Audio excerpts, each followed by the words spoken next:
aujourd'hui pour discuter de la pension de réversion des enseignants-chercheurs et chercheurs décédés. Dans une république fondée sur le principe de justice sociale, il est inconcevable que l'État se dérobe à ses engagements et laisse dans l'indigence ceux qui, par le sacrifice de leur vie professionnelle, ont contribué à l'essor intellectuel et scientifique de la nation. Aujourd'hui, les familles de nos collègues disparus sont abandonnées, privées du droit légitime à une pension de réversion qui leur revient de plein droit.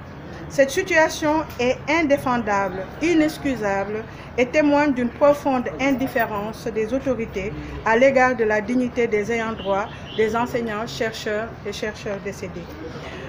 Depuis plusieurs mois, le ministère de tutelle ne cesse d'accumuler contradictions, faux-fuyants et manœuvres dilatoires pour esquiver ses responsabilités. Comment justifier qu'un décret, pourtant adopté au Conseil des ministres du 28 février 2024, puisse disparaître mystérieusement dans les méandres de l'administration? Cet aveu d'incompétence, fait publiquement par le MESRI lui-même, aurait dû conduire à une régularisation immédiate de la situation. Mais loin de là, le ministère, dans une posture arrogante et méprisante, oppose désormais au SAES ses limites, foulant aux pieds des années de négociations et des promesses gouvernementales. Ce revirement brutal, injustifié et cynique ne peut être perçu que comme une volonté manifeste d'enterrer un droit légitime, d'ignorer les souffrances des familles des enseignants-chercheurs et chercheurs décédés et de nier l'apport inestimable de ces derniers à la nation. Il ne s'agit plus d'un simple différend administratif, mais d'une faute politique grave et d'un mépris flagrant des principes élémentaires de justice et d'équité. Que dire de ces familles aujourd'hui qui sont en détresse? Que répondre aux veuves et orphelins qui, après avoir perdu un être cher, doivent désormais affronter une précarité imposée par l'inertie du ministère? Ces familles ne réclament pas la charité.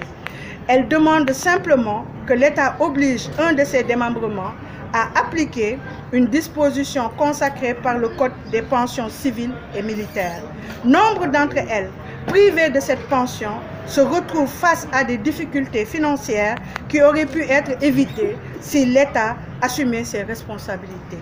Comment expliquer à ces veuves et orphelins qu'après des décennies de services rendus à la République, leurs proches disparaissent non seulement dans l'oubli, mais aussi dans l'injustice la plus absolue? Ce n'est pas seulement un manquement administratif, c'est une atteinte à la dignité humaine, un reniement des principes fondamentaux de justice sociale. La coordination SAES Campus de Dakar, en l'instar des autres coordinations, ne saurait rester silencieuse face à cette injustice criante. Nous refusons de voir le droit des ayants cause balayé d'un revers de main, comme si les sacrifices de nos collègues pouvaient être effacés par un simple décret égaré ou une volonté politique fluctuante. Ce combat, nous le menons non seulement pour les familles touchées, mais pour l'ensemble du corps universitaire et pour tous ceux qui, demain, pourraient être victimes du même mépris institutionnel.